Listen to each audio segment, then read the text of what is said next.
Hello everyone, welcome to ASUP-PSC। मेरा नाम वंदना सिंह है। इस वीडियो में हम PCS 2023 के लिए क्विज डिस्कस करेंगे। तो ये करंट अफेयर स्टैटिक क्विज है। क्विज नंबर 6 है ये आपका UPPSC, RO, BPSC, MPPSC जितने स्टेट PCS है उसके लिए यूजफुल होगा।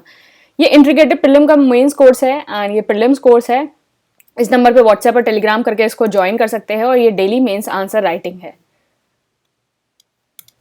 जो UPPSC का जो प्रीलिम्स हुआ था 2020 उससे डायरेक्ट 93 क्वेश्चन जो है इस test series of current affair से जो है प्रिडिक्ट हुए थे हमारे, और बाकी ये मेंस का प्रिडिक्शन है। नीचे एक PDF होगी, वहां से आप इसको वेरीफाई कर सकते हैं। डिस्क्रिप्शन बॉक्स में आप इसको देख सकते हैं। क्वेश्चन नंबर 1 है, which of the following is the top coal producing state. तो इसमें से कौन सा टॉप कोल प्रोड्यूसिंग स्टेट है? तो इसका आंसर है आंसर बी, छत्तीसगढ़, उड़ीसा और झारखंड। तो छत्तीसगढ़ जो है सबसे बड़ा कोल प्रोड्यूसिंग स्टेट है, फिर उड़ीसा है, फिर झारखंड है। तो इंडिया जो है आपका वो 5th लार्जेस्ट कोल प्रोड्यूसिंग कंट्री है इन द वर्ल्ड, और जो है 2nd fastest mind in the world. तो 2nd फास्टेस्ट माइंड जो है माइनिंग में 2nd फास्टेस्ट है, और 5th है प्रोड्यूसिंग में। इंडिया जो है कम से कम 716 मिलियन मैट्रिक टन जो है उसने कोल प्रोड्यूस करा 2020 और 2021 में। और जो छत्तीसगढ़ है उसने सबसे ज्यादा कोल का प्रोडक्शन करा। ये कितना है? 158.409 मिलियन टन छत्तीसगढ़ ने सबसे ज्यादा करा। फिर उसके बाद कौन सा है? उड़ीसा, एंड फिर उसके बाद MP एंड फिर झारखंड। तो झारखंड के पास क्या है? झारखंड के पास सबसे ज्यादा कोल रिजर्व है। झारखंड के पास सबसे ज्यादा कोल रिजर्व है। तो इसका आंसर हो गया Orissa, Chhattisgarh, Orissa and Jharkhand. Next question है, which of the following type of coal contain least carbon content. तो इसमें से कौन से कोयले में जो है सबसे कम कार्बन होता है? तो सबसे कम कार्बन होता है, तो इसका आंसर है आंसर डी, पीट। तो पीट में जो है सबसे कम कार्बन होता है, सबसे मिनिमम पीट में होता है, और सबसे ज्यादा मैक्सिमम किस में होता है? एंथ्रेसाइट में। तो एंथ्रेसाइट जो है आपका हाईएस्ट ग्रेड का कोल होता है, जिसमें जो कार्बन कंटेंट है वो सबसे ज्यादा होती है। फिर एंथ्रेसाइट में सबसे ज्यादा हुई, फिर उसके बाद सेकंड में हुई बिटुमिनस में, फिर उसके बाद थर्ड होती है लिग्नाइट में, और पीट में होती है सबसे कम। एक चीज आप ध्यान रख लीजिए कि जितना बड़ा ग्रेड होगा कोल का, higher the grade of the coal, जितना ज्यादा ग्रेड होगा कोल का, उतना ही कम ऐश कंटेंट होगा, तो इसका मतलब उतनी ही ज्यादा आपकी कंबस्टेबल होगा कोल। इसको ऐसे समझ सकते हैं कि जितना ज्यादा कार्बन कंटेंट हुआ किसी कोल में, कार्बन कंटेंट कितना ज्यादा हुआ, तो उतना ही ज्यादा जो है आपका ऐश कंटेंट होगा किसी भी कोल में, उतना ही आपका ऐश होगा, और उतनी ही उसमें जो है ज्वलनशीलता होगी, मतलब उतना ही जो है ज्यादा तेजी से वो कंबस्टेबल हो सकेगा। तो इस हिसाब से देखिए, तो हायर कंबस्टेबल। तो एंथ्रासाइट जो है मैक्सिमम होता है, तो उसमें ऐश कंटेंट भी ज्यादा होता है, और उतना ही आसानी से वो जल सकेगा। पीट में सबसे कम होता है, इसलिए वो कम आसानी से, जो उसमें ज्वलनशीलता है वो बहुत कम होती है। तो इसका आंसर हो गया आंसर डी। नेक्स्ट क्वेश्चन है, which one of the following set of element was primarily responsible for the origin of life on the earth. तो इनमें से कौन से तत्व हैं जो पृथ्वी पर जीवन की उत्पत्ति के लिए मुख्य रूप से जिम्मेदार हैं? तो इसमें से कौन से तत्व हैं? तो इसका आंसर है answer B, carbon, hydrogen and nitrogen. तो आप जैसे कार्बन साइकिल, हाइड्रोजन साइकिल और नाइट्रोजन साइकिल आप पढ़ते हैं, तो यही जो 3 एलिमेंट्स हैं वो रिस्पॉन्सिबल हैं लाइफ ऑन द अर्थ। तो कार्बन और नाइट्रोजन, हाइड्रोजन रिस्पॉन्सिबल हैं। ये माना गया है कि it is believe that organic molecule could be formed by inorganic process under the primitive earth condition. तो प्रिमिटिव अर्थ कंडीशन में जो है ऑर्गेनिक मॉलिक्यूल फॉर्म हुए इनऑर्गेनिक प्रोसेस से।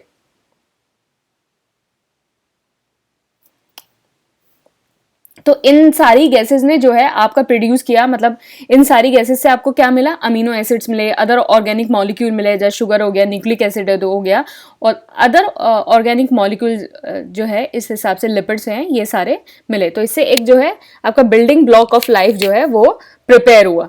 तो आपके प्राइमरीली रिस्पॉन्सिबल कौन से हैं, carbon, hydrogen and nitrogen.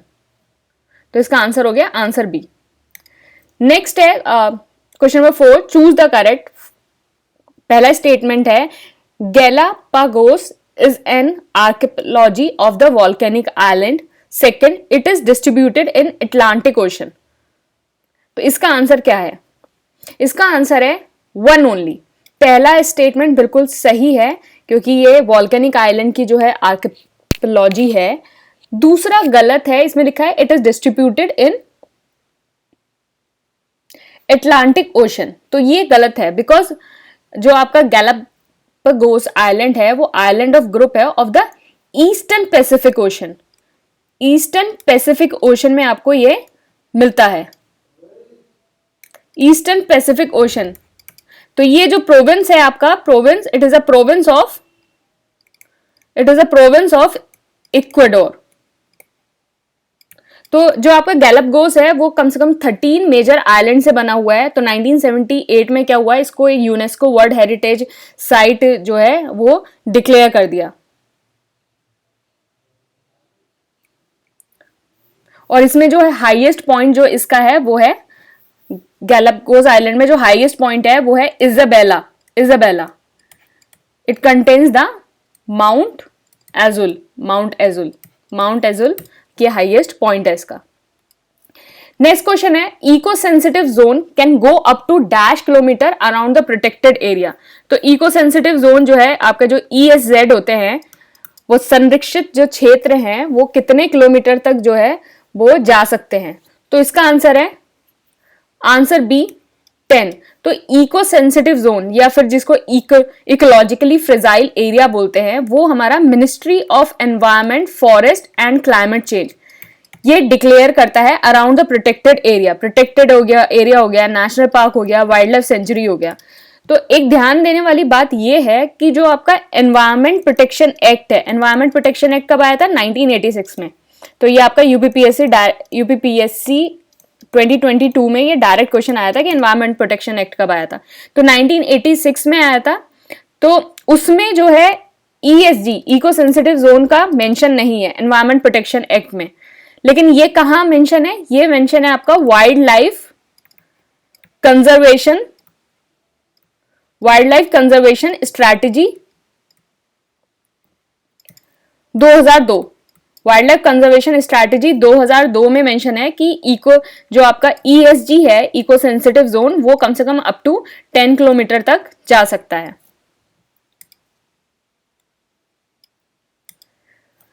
Next question है as per the multi dimensional poverty index 2022 which of the following is a home to the largest number of poor.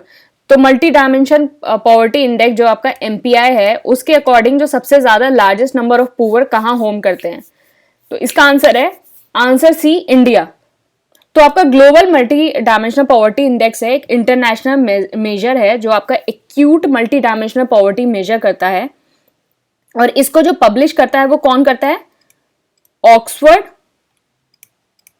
Poverty and human development initiative, OPHI and UNDP का आपका human development report office है, उसको करता है। ये पहली बार publish हुआ था 2010 में। तो इसमें जो है आपका मल्टी डेप्रिविएशन निकाली जाती है जो पुअर फेस करते हैं in the area of the education, health and living. तो इसका आंसर हो गया answer C, India. Question number 7, the India Africa defence dialogue IADD and the Indian Ocean Region IOR Plus Conclave has been organized at। तो India Africa defence dialogue कहां हुआ है, तो इसका आंसर है आंसर डी गांधीनगर।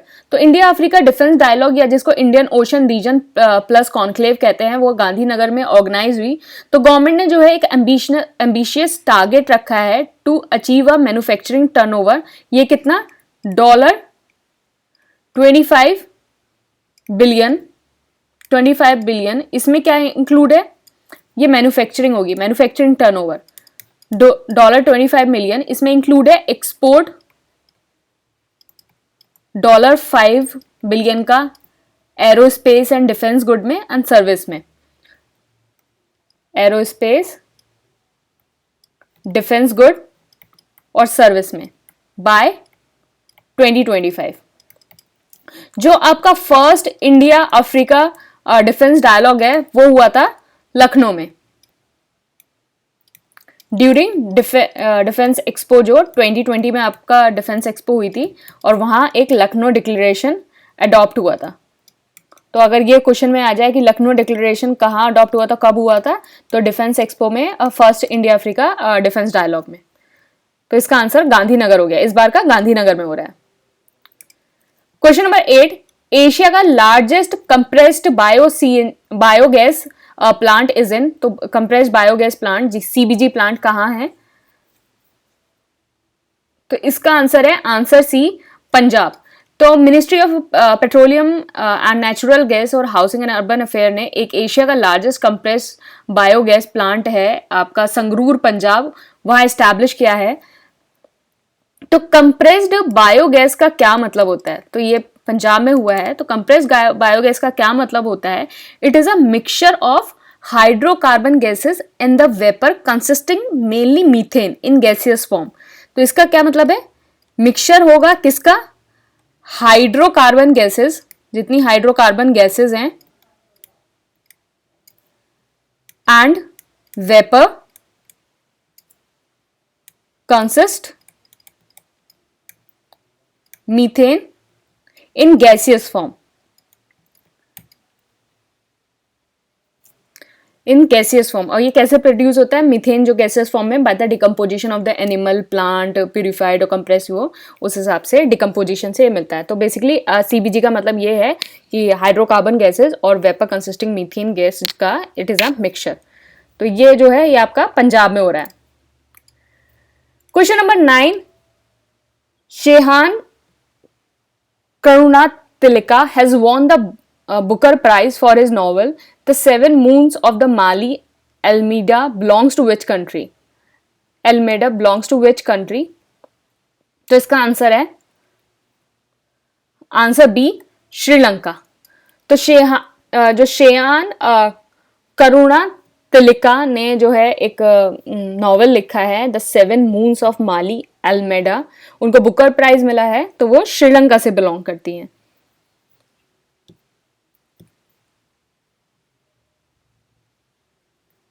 तो यहां ध्यान रखिएगा, बहुत इंपॉर्टेंट है किसके लिए, कौन है, किसको मिला है और कहां से बिलोंग करती हैं। Question number 10, green cracker are developed by. तो हाल ही में अभी ग्रीन क्रैकर्स डेवलप्ड हुए हैं, ये किसने डेवलप करे हैं, इसका आंसर है आंसर सी CSIR। तो CSIR ने डेवलप किया है। तो थोड़ा सा ग्रीन क्रैकर के बारे में देख लेते हैं। तो आपका जो रेगुलर क्रैकर होता है वो कम से कम 160 डेसिबल का नॉइस प्रोड्यूस करता है रेगुलर क्रैकर। लेकिन जो आपका ग्रीन क्रैकर्स होते हैं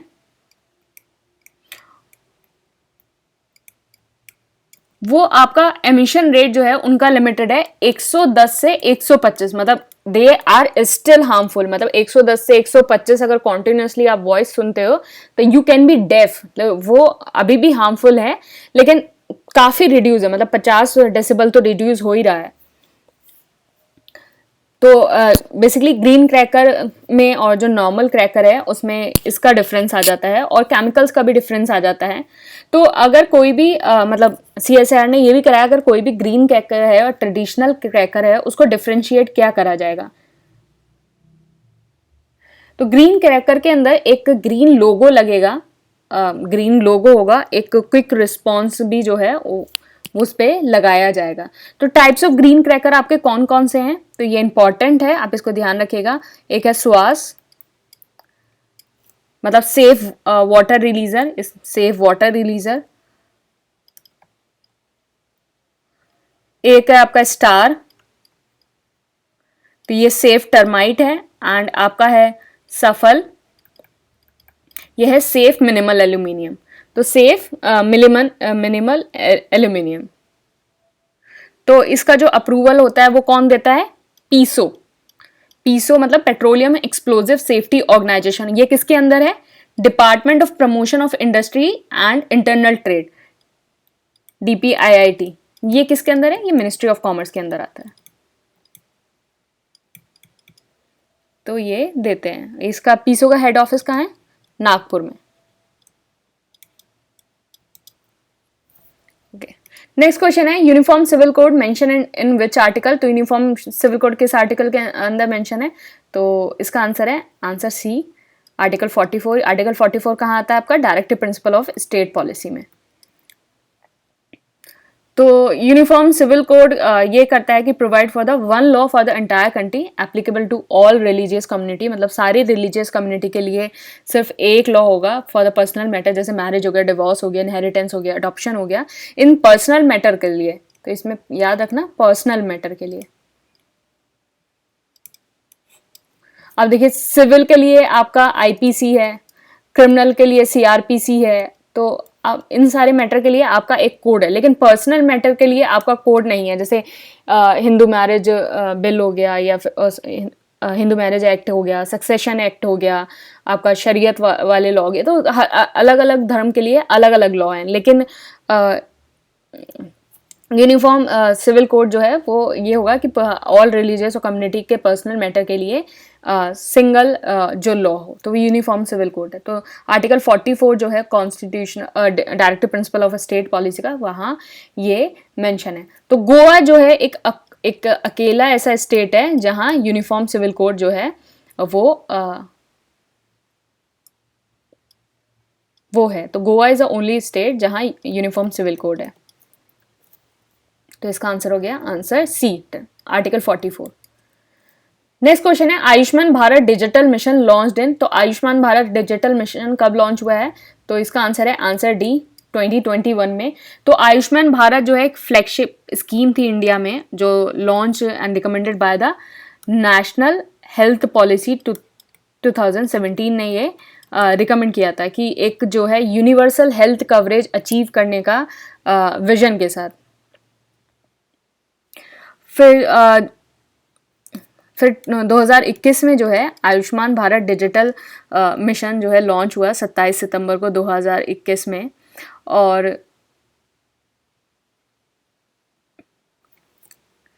जो हाल अभी करंटली जो है आयुष्मान जो है वो पायलट फेज में है। तो पायलट फेज में है आयुष्मान भारत डिजिटल मिशन, 2021 में लॉन्च हुआ।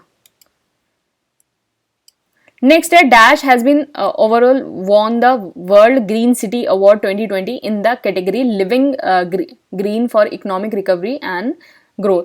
तो living green for economic recovery and inclusive growth में जो है वर्ल्ड ग्रीन सिटी अवार्ड किसने जीता है, तो इसका आंसर है आंसर डी, हैदराबाद। बहुत इंपॉर्टेंट क्वेश्चन है, ध्यान रखिएगा, वर्ल्ड ग्रीन सिटी से रिलेटेड है।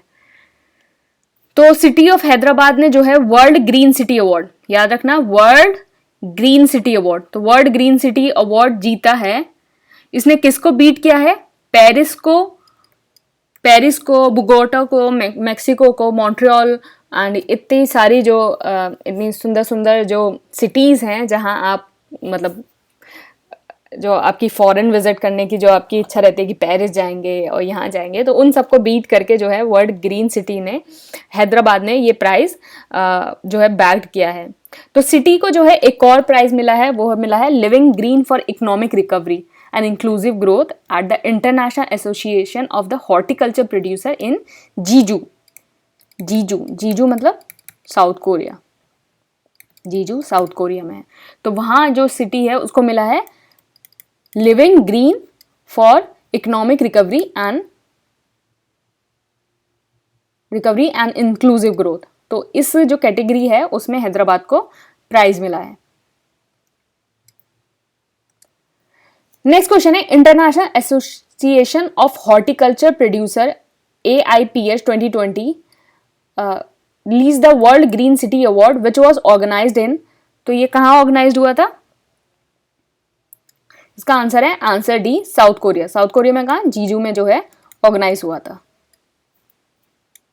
Question number 15, which of the following is the largest importer of the fertiliser, तो कौन सी कंट्री जो है लार्जेस्ट इंपोर्टर, कौन इंपोर्ट करती है फर्टिलाइजर? तो इसका आंसर है आंसर बी, इंडिया। तो इंडिया जो है वर्ल्ड की लार्जेस्ट यूरिया इंपोर्टर है। तो यूरिया इंडिया कितना इंपोर्ट करती है? 8 से 9 मिलियन यूरिया जो है वो इंपोर्ट करती है। मोस्टली कहां से? चाइना से, ओमान से, यूक्रेन से, ज्यादा सबसे ज्यादा जो है चाइना से जो है इंपोर्ट करती है। अब बात यह है कि इंडिया जो है फर्टिलाइजर में, प्रोड्यूसर में 3rd नंबर पे है। फर्टिलाइजर प्रोड्यूसर में 3rd नंबर पे है, लेकिन कंज्यूमर में इंडिया जो है 2nd नंबर पे है। इंडिया कंज्यूमर में 2nd नंबर पे है। प्रोड्यूसर में 1st नंबर पे कौन है? 1st नंबर पे है आपका चाइना, और कंज्यूमर में कौन है? वो भी चाइना है। तो चाइना क्या है, प्रोड्यूस भी सबसे ज्यादा कर रहा है, कंज्यूम भी, लेकिन वो एफिशिएंटली कंज्यूम करता है, क्योंकि हमारे यहाँ जो बहुत सारे फार्मर्स हैं उनको पता नहीं होता है कि उनको कितना यूरिया यूज़ करना है, किस तरह से यूज़ करना है। तो बहुत सारी जो सरकार की जो पहल हैं, जैसे सॉइल हेल्थ कार्ड हो गया, आपका नीम कोटेड यूरिया हो गया, तो ये सारा जो है इसलिए ही चीज़ें जो चल रही हैं कि आपका जुडिशली जो है आप सही तरीके से आप यूरिया का यूज़ करें, जिससे आपकी सॉइल भी ख़राब ना हो, आपकी क्रॉप भी ख़राब ना हो, और हमें जो है इतना ज़्यादा इंपोर्ट भी ना करना पड़े, क्योंकि हम 3rd लार्जेस्ट प्रोड्यूसर हैं, लेकिन हम कंज्यूमर में 2nd नंबर में हैं। फिर भी हमें इतना ज़्यादा जो है जो यूरिया है वो सबसे ज़्यादा, वर्ल्ड लार्जेस्ट यूरिया इंपोर्टर हैं हमें इतना ज़्यादा जो है यूरिया, इतना फर्टिलाइज़र जो है वो इंपोर्ट करना पड़ता है। तो ये आपका जो है वो इंडिया है। तो चलिए क्विज यहीं फिनिश होता है। बाकी डेली क्विज आपको टेलीग्राम चैनल पे मिलेगा, एडिटोरियल आंसर राइटिंग, तो आप इसको देख सकते हैं टेलीग्राम चैनल। बाकी आप तो यूट्यूब को देख ही रहे हैं। तो इस तरह से हम काफ़ी क्विज करते रहेंगे, और कमेंट बॉक्स में आप मुझे बताइए कि आपको ये क्विज कैसा लगा, हमें कुछ इम्प्रूव करने की ज़रूरत है या नहीं, और जो आपसे क्वेश्चन पूछे गए हैं आप उनका रिप्लाई भी करिए। Thank you and all the best.